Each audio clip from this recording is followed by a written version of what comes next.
Amen. Zion City, the most powerful time in the world.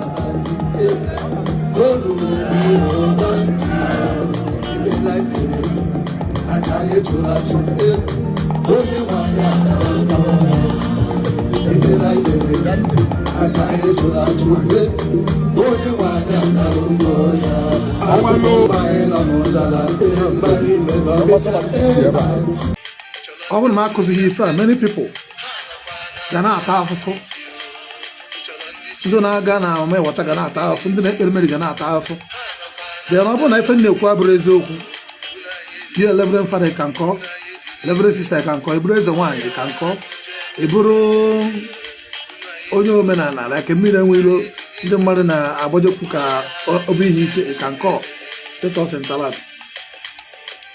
Let me now enlighten you how dangerous it is for you to watch it more water or watch it milk. So let me put myself together. So by next week we don't start. Every Sunday I go from 12 o'clock. Once I finish my program, this program will come every Sunday. What we are teaching, tradition and Oka. Because there's evil tradition and there's evil Oka. So if you don't teach those things, you know. So if you say, oh, talk about tradition, don't talk about Oka, you're a fool. Talk about Oka, don't talk about tradition, you're a fool. We're talking about truth. If you're doing tradition, do the original tradition. If you're doing Oka, do the original Oka. What is Igbo tradition? And what is Oka? They are the same. It's the same God. The only thing that you want to carry another gods, deceiving my people. We be say, na ministry on 0903-222-6076. They go. In the word of God, there is power. In the name of Yahsua, every knee shall bow. Father, imagine my Yahsua. Chinekusuri nke ndị agha eze anabachala ọbụ agbakọ n'oge awaka ugbu a. Onye a na-akpọ otu ugboro ọzọ ugboro ise papa nke enigwe ya ka eze anyị ekpele. Ihe njikọ maka agha okwu bụ ihe unu zitere nka mme na-ekwu. Ụwa akparịgo m, ụwa abụgo m ọnụ, kpọọ m afa dị iche iche. Meme akaje maka ihe ezi ya. Ma ọ dịsie nsị na mma ha ejezikwa ozi ya. Enwere many things to do, but ọ bụ na m hapụ ije ozi ya, kedu onye ga-eje ya? Enego m anya since nji kwụsị preach maka oke ite, maka ndị eze nwanyị. Even Ebuka Obi does not preach about native doctor again. Ask yourself why. Show me the same video of Ebuka Obi and say ndị eze nwanyị. It's not, because this is not their message. You want to preach why, ukwu nwanyị, alakwa nwanyị. That is, I came to liberate ndị Igbo. You can't take it away from me.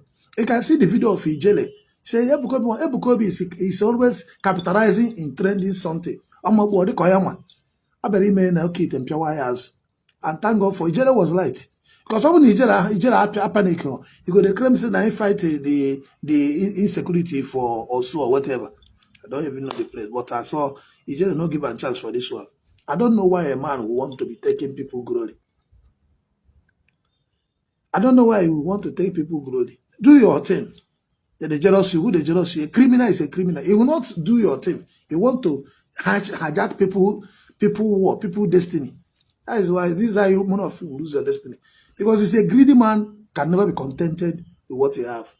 What you're doing, woman canceling. That is it. You're not a prophet. You're not a deliverer. I am a spiritual warrior, a deliverer. I know they come preach, woman love this one, woman fuck. I know they preach that nonsense. That's not my line. I can cancel marriage. I can direct you. I can tell you, do this. But I can't come and doing that nonsense you're doing. That's not my line. I am a serious man. I have integrity.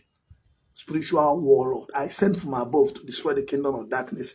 No pastor, prophet, or evangelist have such angel. I have 1.16 million angels. If you try what I do, the Satan will buy you. You know, we're dealing with principalities and power. I know they deal with you, small witches.